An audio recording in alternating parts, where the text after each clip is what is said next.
When I was in high school, there were a great many things that were cringe. Playing cards at lunch? Cringe. Liking anime? Cringe. Being a band kid? Cringe. Okay, to be fair, that one's still cringe. I would know, my name is literally Braxophone. Wearing a fedora and a trench coat in school? We should probably call the local police department. For some reason though, when Trailblazer put their hat on, it was sick as fuck.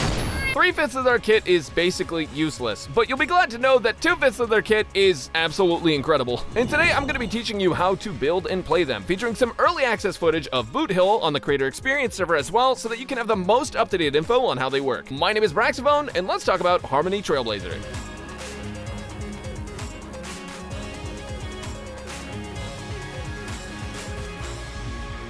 Remember early Honkai Star Rail? Everything is so tough nowadays. Good old Sleepy can take like 10 billion hits before even flinching, and I'm pretty sure we could have another Ice Age and it isn't getting through Dino Gordon Ramsay.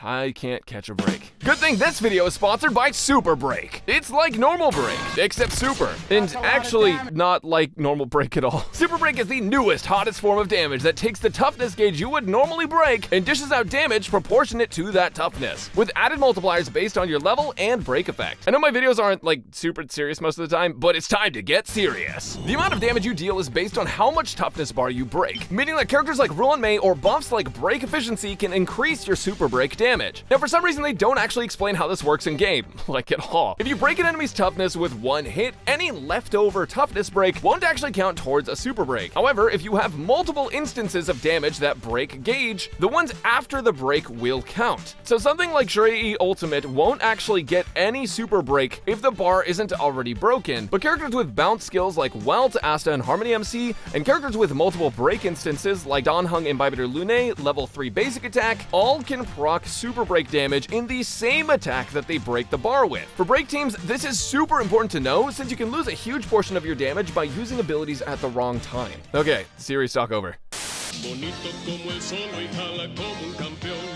Super Break basically makes it so that you don't have to focus on standard DPS stats to dish out a ton of damage. Even your supports can add damage this way, making Harmony MC open up the door for free-to-play players to break the game, regardless of elements. That's right, Harmony MC literally breaks the game. Like, that's their entire thing. That's what they do. It's actually insane how much value this free character can give to certain characters that were nearly unusable by comparison to 5-star counterparts. You were dealing with a literal galactic crisis and Harmony MC showed up to fuck everyone up. Like, you like jazz? With their ultimate, Harmony MC puts the harm in Harmony. It lasts for 3 turns and causes allies to be able to deal super break damage after enemies have been broken. It also gives allies some added break effect to further increase that damage. With the teams you'll build with HMC, you'll break enemies more than your last partner broke your heart, if gacha players could even get dates to begin with. The major downside to Harmony MC's ultimate is that it costs 140 energy to use, but that mostly gets fixed by E6 and by their talent, where they gain energy when an enemy has their weakness broken. Super break damage gets further increased by the amount of enemies on the field. For example, with 5 enemies, you get 20% more super break,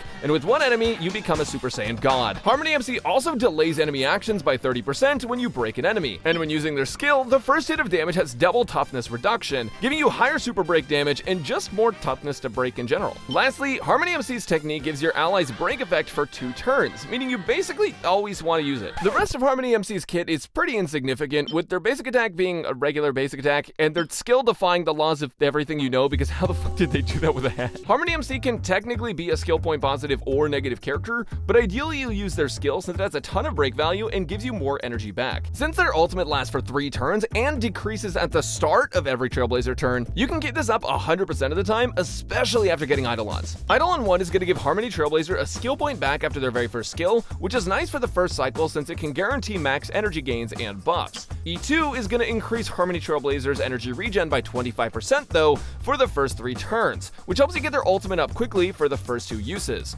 This is one of the Eidolons that majorly helps. E3 is a skill and talent level up, and E4 is called Dove in a Top Hat, which I read as Dove in a Toe Fat because I'm illiterate. E4 is going to be one of their best, since it gives your allies 15% of the Harmony Trailblazer break effect, which affects every single character when super breaks can be triggered. E5 is an ultimate and basic level up, and E6 is the holy grail of Trailblazer Eidolons, giving 2 extra hits on their skill, which means an extra 12 energy, putting every skill use at 42 energy energy gained, meaning that you can keep up 100% uptime even without an energy regen rope in average circumstances, especially due to their talent that gives energy on weakness break. With E2, it guarantees at least 6 turns of uptime on the ultimate due to the bonus energy regen, which is actually insane. Unfortunately, at the time of making this video, you can only get 5 Eidolons on the live game, but using the power of the creator experience server, we have access to all 6 for the in-fight footage you see and to test that it actually works. And it does, and it's amazing. You want to level Harmony MC's ultimate and talent, and you can basically ignore everything else. They're a super unique unit, and whether or not you pick the right MC or Kalis, you're gonna get a ton of value out of them. With that said, let me show you how they're built just so you can get right to using them.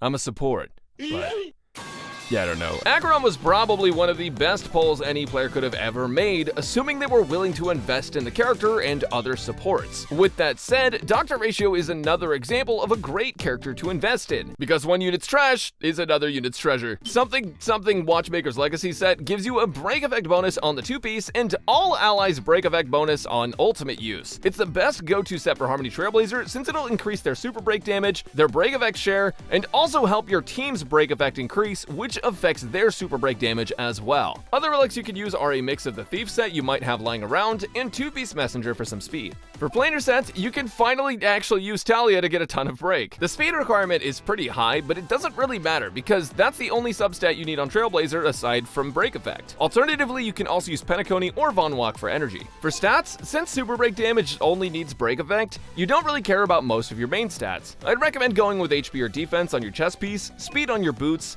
HP or defense on your planar sphere, and break effect or energy regen on your rope. Once we have E6 Harmblazer, you'll want to run break effect rope basically 100% of the time, especially because the damage is, like the Doctor, you're huge. The only other important thing here is speed boots, just so that way you can try to get your energy up faster, and also to activate Talia. But outside of that, it's not that important. Without E6, I recommend going ER rope for full uptime, which ends up being the most important part of their kit. But I'm gonna be honest, even without E6, a lot of the time you have pretty good uptime anyways, so you might not even need ER rope in general. For those of you looking to get in and out of this video, here's a quick build summary, but don't forget to leave a like so that YouTube knows the video doesn't suck. Smile.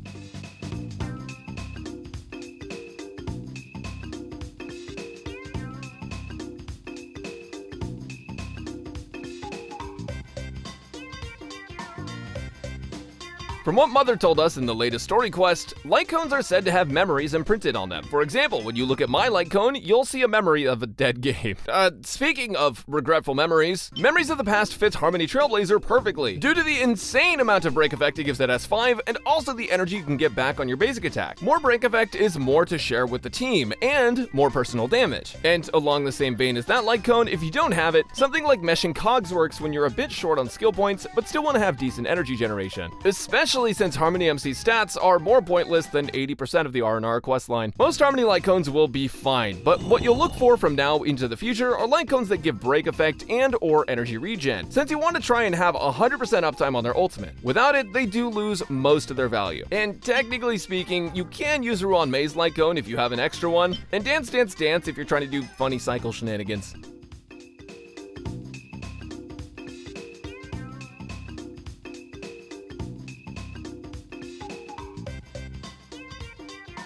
Welcome, White Knights. Do you get it? Because there was a song called White Knight, and it had to do with the. Yo, can someone put me out of my misery? Harmony MC is one of the coolest additions to the support roster, just because she enables, or they enable. I have Stella in front of me. I'm just gonna say she enables a different playstyle from anything we've ever had before. Obviously, you could have tried to run break before, but it just didn't really feel that good. Now it feels incredible. The first thing I want to talk about is the team blueprint looks like this. You have your support 1, Harmony Trailblazer, Sustainer, and your main DPS character that's going to be breaking. Now, honestly, every single team for break looks like this. The only thing you're going to be switching is the character that's actually doing the breaks and sometimes a Sustainer. The reason is that Ruan May gives break efficiency, which increases the amount of damage that you're doing with super breaks, because super breaks are based off of how much toughness gauge you would actually destroy. So Ruan May ends up being the best partner for Harmony Trailblazer 99.9% of the time. However, with that said, if you don't have have access to Ruan-mei, you can also play characters that would go with hypercarry units. Since you're only playing one main DPS character,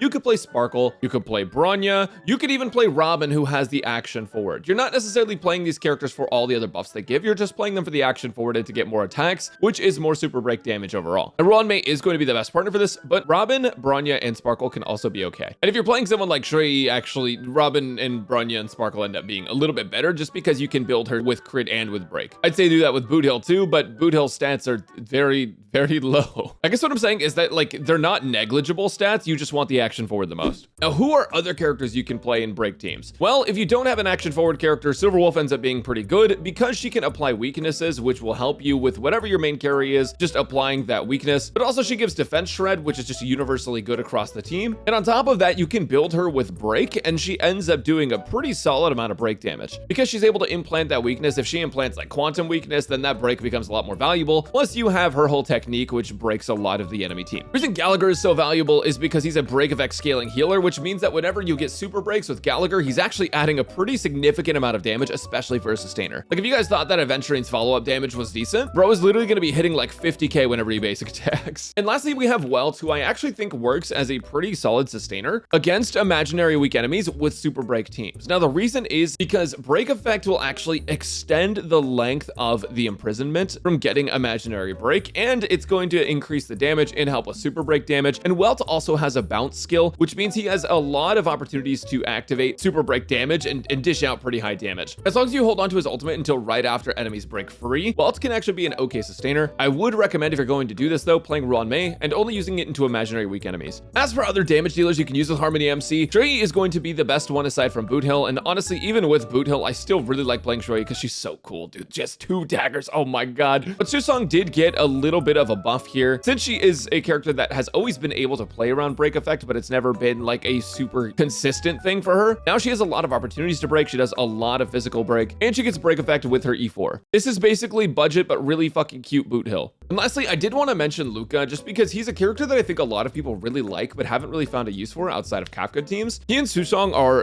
among the same vein of being worse than boothill, but like, okay. I'm not gonna recommend this for MOC, but Luca does break a lot of physical, and if you build him with break effect, he can actually deal some pretty solid super break damage. But all in all, at the moment, I would just focus on Shui and boothill specifically for your main DPS characters if you want to build break teams. You can build most of the characters with break, but these two are the ones that really shine. In the future, as we get more characters that value break effect, Harmony MC becomes even more useful, and I cannot wait.